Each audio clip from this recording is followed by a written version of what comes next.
Hi, I'm Paul Niven, co-author of Objectives and Key Results, Driving Focus, Alignment, and Engagement with OKRs, and several other books on strategy and strategy execution. Here with my friend and colleague, Zach Ross today. Zach, hi.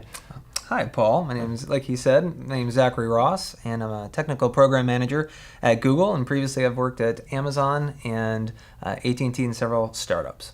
Great. Well, we're going to talk a little bit of OKRs today, and in this first video, we'd like to really introduce you to the concept of OKRs. And so, first thing, if you'll indulge me, is a brief history lesson on OKRs, and this actually plays right into Zach, as you'll see in a second. But for those of you who think OKRs are a new idea, they really aren't. We can trace them back all the way to 1954, a book written by Peter Drucker called The Practice of Management. And in that book, Drucker introduced an idea called management by objectives. So every manager should state every year what they were accountable for, what they would rely on others for, and what others could depend upon them for. MBOs became remarkably popular, but as with a lot of ideas, they were not always implemented really well by big companies. A lot of companies set goals and then just forget about them. It became a very bureaucratic exercise. So eventually they fell out of favor. But they were kind of resurrected by Andy Grove when he was CEO of Intel.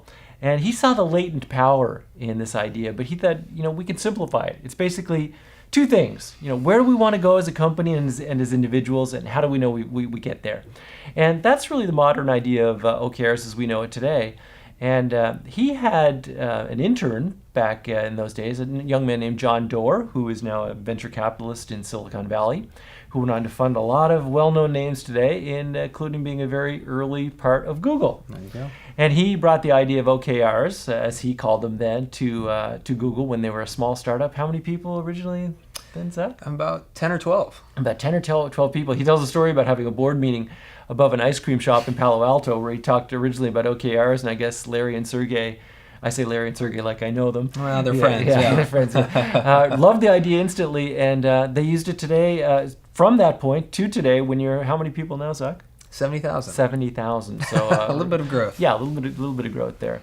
So, but a lot of people think OKRs are just Silicon Valley. Not the case. We've had the chance to work with companies around the world in all industries, and if you have a strategy that you'd like to execute, OKRs are for you. So, history lesson over. Thanks for indulging in that.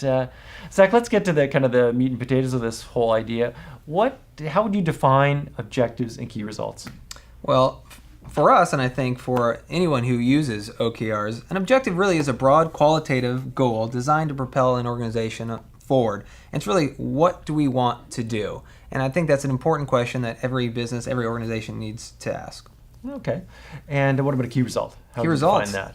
Qualitative determination of whether you achieve the objective. So it's really being able to succinctly decide where you are along the spectrum of success against that objective. Okay, so the big difference there, I think, is the objective is qualitative, right? So it's a broad goal that we want to pursue, whereas the key result is quantitative. Exactly right. Exactly. So where do we want to go?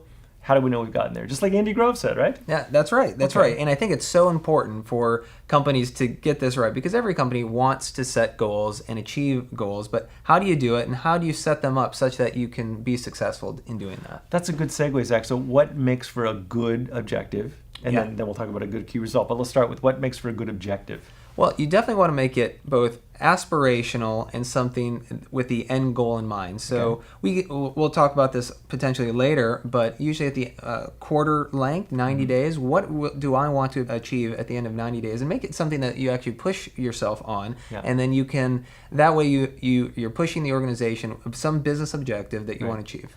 Okay, so inspirational then, right? Mm-hmm. Is an objective what you do in your job description? Oh, no. Okay. This isn't your daily task list. That's a softball right down the middle. Yeah, that's right. Well, thank you. No, well, it's a good question, because I think that's sometimes where organizations or teams sometimes go wrong with OKRs, where it's their daily task list, and that's not what it's meant to be. It's supposed to be inspirational for a kind of a broader length of time. Yeah, I agree wholeheartedly. It's something I see with people too. It's they're going to just transfer a task list to an OKR, and that's not it at all. That's right. But I think in working with clients, one of the issues with this idea of inspirational is I'll be working with clients and they'll be huddled around a flip chart and they'll be talking about objectives, and I'll hear them say, well, that's not inspirational enough. And, it's like, you've heard me say this before, Zach, It's like they want objectives that, will soar like an eagle and conquer all of our markets. It's not that, though, right? That's right. It's got to add some business value. Well, right. I mean, we all want to work on big, broad passionate projects, but you also need to bring business value. So there is this balance between your very day-to-day activity and these really high-level goals that really anyone may want to do, be successful in business. Well, you need, what is the real business value you're adding? Great. Okay, good. So that's an objective. What are the criteria of a good key result? Well, measurable. And this is where I think a lot of folks do get hung up that, many times you can wrap success against an objective against something that you can measure. And because that makes it, then it's not a guessing game of whether or not you've achieved something or not. Right. It's have you achieved some number against some metric that you're measuring. And that is a really good way of setting, that metric for whether or not you've succeeded in your objective. Right. Okay. So quantitative. How do we know we've achieved the objective? One of the things I talk to my clients about, though, Zach, is this law of unintended consequences, right? Because whenever you measure something, it's going to facilitate or promote some kind of behavior. And I recently read the book American Icon about Alan Mullally's turnaround at Ford, and there's a great story in there. You might recall when during the financial crisis and the CEOs of GM, Chrysler, and Ford came to Congress looking for a $50 billion bailout. And ironically, they all arrived in corporate jets. Oh, there you go. Yeah, and that did not go over well. The congressmen were apoplectic. They were actually, they were just vicious about that. And of course, Mullally went right back and said, we're selling all of our jets. We're going to get rid of them, right? Because it's a public relations nightmare. But what happened was that in that era, like again, 2008, 2009, there was not a great market for previously enjoyed jets, right? And so they couldn't sell them. Right. And planes need to be maintained, so they still had to incur expenses on maintaining the planes. He still had to fly places, and given his profile and security concerns, he couldn't fly commercial, so they had to charter jets. And ironically, the charter jet service in Dearborn, Michigan, where Ford's headquartered, was owned by Edsel Ford. So can you say conflict of interest? Right. So they couldn't use that. They had to bring in a charter service from out of the area. So anyway, they ended up spending a lot more money than they would have if they just kept the corporate jets. Unintended consequence. Unintended consequence. And so, that's a lesson we want you to think about as you develop these key results, always thinking about what behavior are they going to drive. That's right. That's really important. Absolutely. Yeah. Good.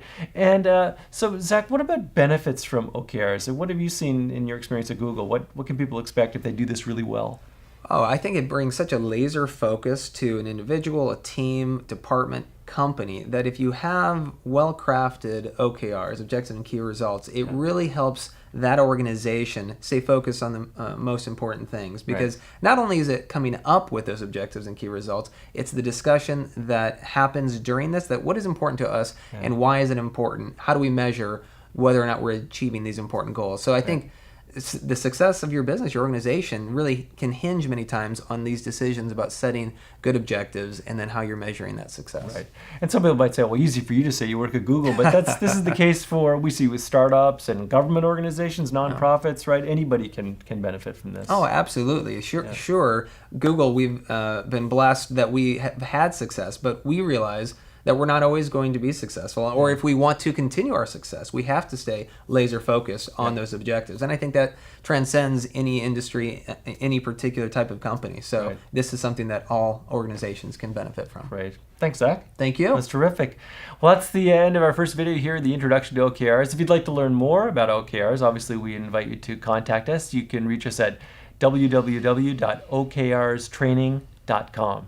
And we look forward to speaking to you again soon as we bring you more in this series of videos on OKRs.